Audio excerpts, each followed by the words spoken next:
እየወጡ የነበሩ መረጃዎች እጅግ የሚያሳዝኑት ደግሞ በዚህ ልክ ነው።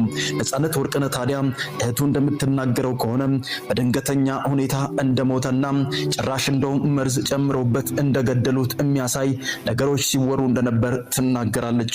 ይሄ ደግሞ ወንድሟ የሞተበትን መንገድ እስከዛሬ አለማወቋና በቤተሰቡ መካከል እርስ በርስ የተፈጠሩ ግጭቶች እጅግ የሚያሳዝኑና ልብ ሰባሪ ሆነው ይቀጥላሉ። ታዲያ እናቱ ወይም ባለቤቱም በዚያ መካከል የነበራቸው ወዳጅነትና እንቅስቃሴ ነጻነት ወርቅነህ ለአንዴና ለመጨረሻ ጊዜ እንዲያሸልብ ያደረጉት ሴራ እንደሆነ ትናገራለች። በተደጋጋሚ እንደዚህ የሚል ድምጽ ሰማን ከእህቱ ላይ። አንዳንድ ጊዜ ከነጻነት ወርቅነህ ጋር ሲጋጩ እኛ ለማስታረቅ ስንሞክርና እንደውም አንቺን ፈቶ ህይወቱን መቀጠል የለበትም ወይ ምንድነው ያላንቺ ህይወት የለም ብለሽ ወስነሻል ሲሉ ይደመጣሉ።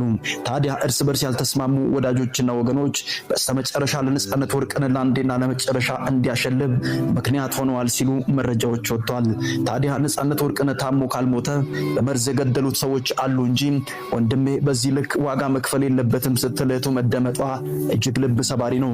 ታዲያ ነጻነት ወርቅነህ እንዴት ሞተ? አንዳንዶቹ እስከዛሬ ድረስ ህመሙን የገዛ ወንድሞቹም ሆነ እህቶቹም ቤተሰቦቹም ማጣራት ያልቻሉት ጉዳይ ሆኗል። እንዴት ሞተ የሚለው ነገር መልስ እንዳልተገኘበት ይናገራሉ። ታዲያ ከስራው በኋላ ጁስ ጠጥቷል ብሎ የተነገረን መረጃ አለ። አለፍ ብሎ ደግሞ የሚኖረው ከሚስቱ እናት ጋር እንደሆነ ይነገራል። በሰዓቱ ቀድሜ ደርሻለሁ ብሎ የነገረው አስኔም ሲናገር የነበረበት መረጃ እጅግ ከእውነት የራቀ ነው። ሰይፉ ፋንታሁን ደግሞ ሲናገር የነበረበትን መንገድ ትክክል አይደለም። በስተመጨረሻ ደግሞ ወንድማችንን ለሞት ያፈጠነው አስናቀ ነው ስትል እህቱ መናገሯ እጅግ ብዙዎችን ያስደነገጠ ሆኗል። ሰይፉ በተደጋጋሚ ለምንድን ነው የነጻነትን ቤተሰብ እንደ እንግዳ አድርጎ ያቀረበው? ሁለቱን አብሮ ካቀረበ በኋላ አስኔን ለምን ለብቻው ጠርቶ እንደገና ፕሮግራም አዘጋጀ?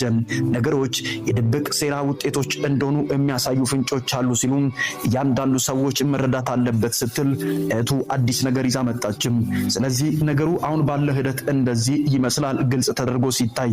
እስከዛሬ ድረስ የነጻነት ወርቅነህ የልፈቱ ሁኔታ ቤተሰቡን አላሳመነም። ሲቀጥል ደግሞ በሴራ እንደሞተ እህቱ ትናገራለች።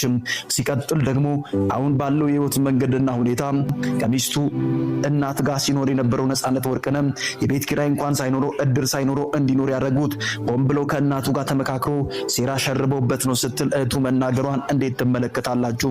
እጅግ የሚያሳዝን ልብ ሰባሪ ነው። ነጻነት ወርቅነህ ይህንን ሁሉ ኮተትና ፈተና ተሸክሞ ሲስቅና ሲጫወት ነበር የሚሉ ሰዎች እጅጉን ተበራክተዋል፣ ልባቸውም ተሰብሯል። አሁን የሚያሳዝነው ነገር ደግሞ እንደዚህ ነው። ነገሩ ወደ ሰራተኛዋና ቤት ውስጥ የነጻነት አጋዥ ተብላ ወደ ቆየችው መዞሩ ብዙዎችን ያስደነገጠ ጉዳይ